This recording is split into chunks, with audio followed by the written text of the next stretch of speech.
Right here is the Rio Grande River. Behind it, Mexico, just a stone's throw away. I'm standing in the U.S. Border Patrol's Rio Grande Valley sector, the busiest smuggling route for both narcotics and illegal aliens. Marijuana remains the drug of choice flowing from Mexico, but agents report an uptick in harder narcotics like cocaine and methamphetamine. Despite the historic drop in arrests of undocumented immigrants, assaults on Border Patrol agents have nearly doubled. Because of the lack of infrastructure in this area is known as, or sees more of the symptoms of a chaotic border. We have more FTYs, failures to yield. We have more stash houses. We have more alien traffic, and of course, in this particular area, more narcotic flow going into the United States. This past year, 774 assaults took place, mainly in the Rio Grande Valley area. Paloa Vega knows that danger firsthand. Cherish every moment that you have with your family. Be safe. Always watch your back. 2 illegals shot and killed her husband Javier as he patrolled the border. She tells me she remains strong for her 3 boys and says without her faith in Jesus, she never would have survived. I believe that my family right now is as normal as possible given our situation, and without God, that it wouldn't have happened. There's no way that we'd be such a strong family without him. That kind of faith keeps many agents here going as they go about their daily and often dangerous routine. And you'll start seeing all the trash that they leave behind, the water bottles, some of their personal belongings. Agents say the biggest misconception is that most illegal immigrants crossing the border here are from Mexico. ¿Cuántas veces? ¿Has tratado de venir a los Estados Unidos? 3 veces. 3 veces.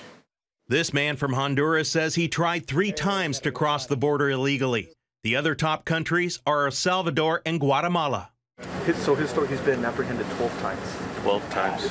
And each time the man's been sent back to Guatemala. Agents call him the group's coyote or trail guide. We never know who we're encountering in the brush. You could encounter a sex offender, a murderer, somebody who has an active warrant. You just never know until you take them back to the station, you roll their fingerprints, and you get that information back, right? In reality, last year, fiscal year 17, we had arrests of over 70 different nations.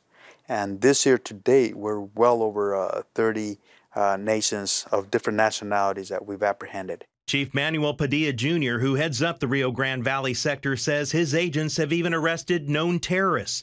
Agents say smugglers don't care who or what they bring in as long as they get paid. I'm in an abandoned house just about a half a mile from the border, and this is one of the houses where U.S. Border Patrol has uncovered as a drug stash house. You can see some of the religious figures up here where someone was actually staying inside. This is a bathroom just behind the garage where there's a hidden compartment. The rooms are filled with clothes and other items.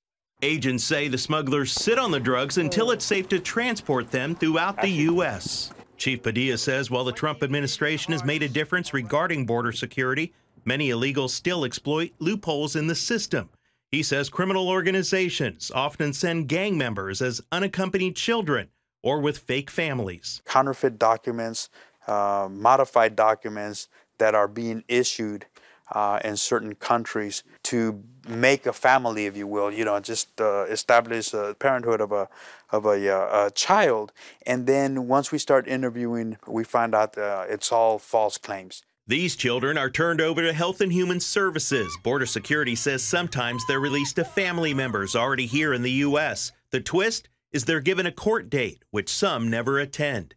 The issue has caught the attention of the president, which he highlighted in the State of the Union by introducing families who've been victims of MS-13 criminal activity. Tonight I am calling on Congress to finally close the deadly loopholes that have allowed MS-13 and other criminal gangs to break into our country. We have proposed new legislation that will fix our immigration laws and support our ICE and Border Patrol agents so that this can never happen again.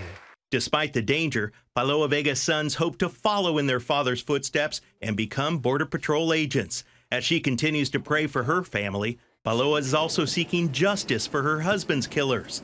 They are still in court. I still haven't been able to sleep comfortably And I don't think I will until justice is served.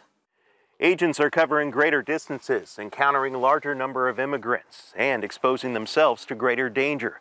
But they say they will continue to rely on their training and each other. Eric Rosales, CBN News, somewhere along the U.S.-Mexico border.